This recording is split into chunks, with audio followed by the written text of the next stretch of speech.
The era of big government is over.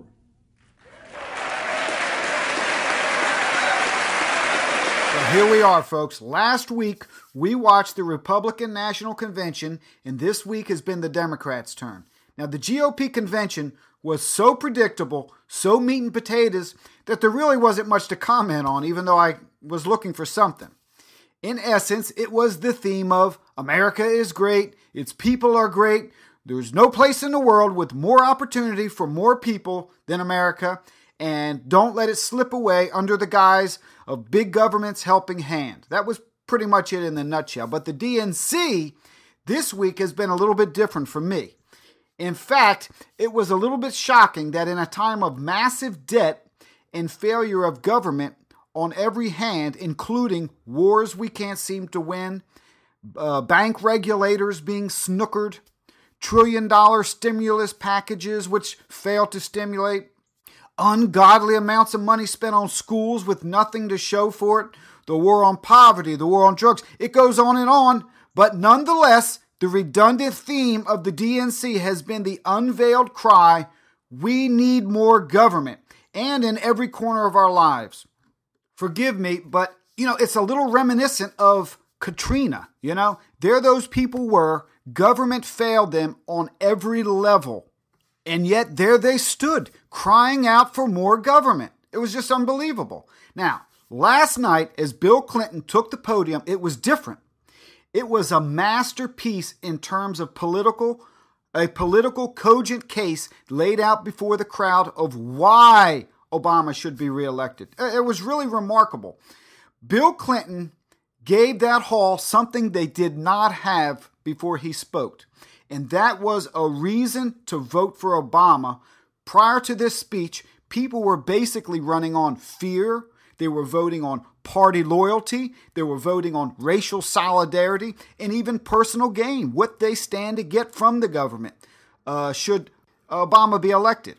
And after that endless parade of shrill voices, feminists, special interest minorities, and minor league politicians warning that Romney Ryan will drag us back to the Stone Age, I can tell you Bill Clinton was a breath of fresh air.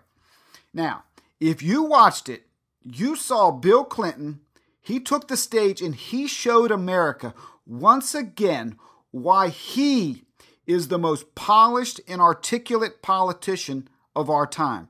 We have not seen anything like him since Reagan. Now, I'll tell you something else about Clinton. There are very few politicians walking the street who have the pulse of the American people more than Clinton. He knows what will sell on Main Street like no other person in that room. That's why you didn't hear him make a case for gay marriage, racial quotas for college admissions, or even that the government has a right to tax some people to pay for the abortions and sexual conduct of other people. What did Bill Clinton bring to that stage? I'll tell you, he brought his record of achievement, or as he saw it, which is one thing Obama can't do. Obama cannot run on a record of success unless you consider the government overtaking healthcare a success. And let me tell you something, half the country opposes it. You cannot call that a success except in your own circle. Now, one of the elements of being a master politician is to be able to take the facts and present them as the only meaningful facts.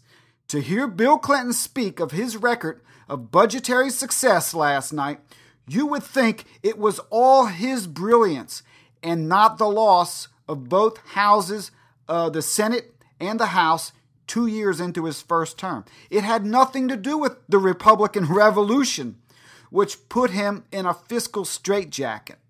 To listen to him, it had nothing to do with the Cold War ending as he was coming into office, which, of course, resulted in a mass reduction in the size of the military budget. No.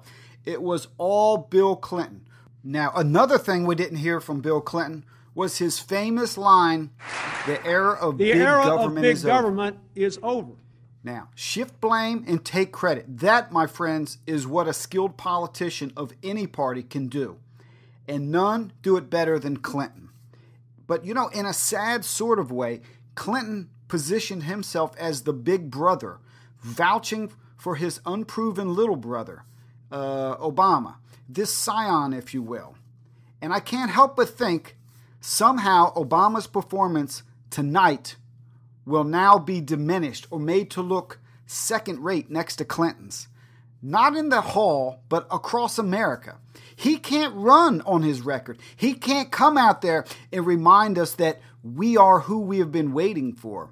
He can't promise to close Gitmo. He can't promise to end wars. He can't pledge immigration reform. He can't assure us that green energy will lead our economy back if we just invest in it. No, the best he can offer his followers is hope and change. He's back to that. Hope that his plans will eventually work. Hope that your house will resume its mortgage value. Hope that your husband will find a job. Hope that Iran and Israel will work out their misunderstandings. Hope that as this country continues its downward slide to mediocrity, a government program will be there for you too. And change. His promise that the unemployment rate will change. The taxing rich will create more opportunity and change in your life. Change from the old ways of mom and dad and kids as the bedrock of our society to a new, uncertain, but more liberating definition of family. So this is the new hope and change we must now embrace. And tonight, 4 years later, we'll be asked to embrace Obama again. Now, Clinton laid the groundwork by finally endorsing Obama's fiscal plan, and next up to bat will be Obama to try to bring the runners home. Well, give me your take on these conventions and your projections for how this thing's going to go. Feel free to subscribe and rate this video. You have been listening to the Bellicose Nation, covering these events one video at a time.